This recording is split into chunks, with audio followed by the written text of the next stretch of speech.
vya kike. Na hili la kusema kwamba hii dufu ni mambo ya kike sio mimi. Ngoja ni amelitaja huko mbele kwamba dufu ni mambo ya kike, hayahusu wanaume. Awasikilizeni mashafi wanavyosema. Anasema haka al-Imam al-Baihaqi an shaykhi al-Imam al-Halim wa lam yukhalifu. Anasema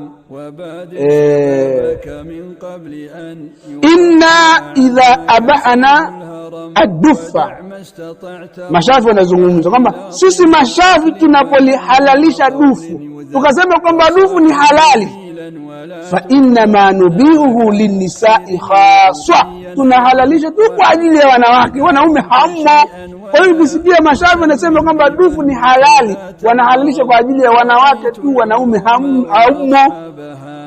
Kisha akasema wadharbu duf, na kupiga madufu la yahillu illa linnisa'i, si halali isipokuwa kwa wanawake, li'annahu fil asli, kwa sababu asili ya madufu min a'malihinna, ni katika matendo ya kike.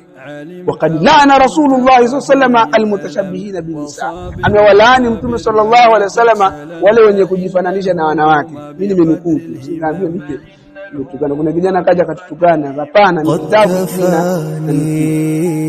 Shubha ya mwisho katika swali ambalo wale kuuliza wanaochuoni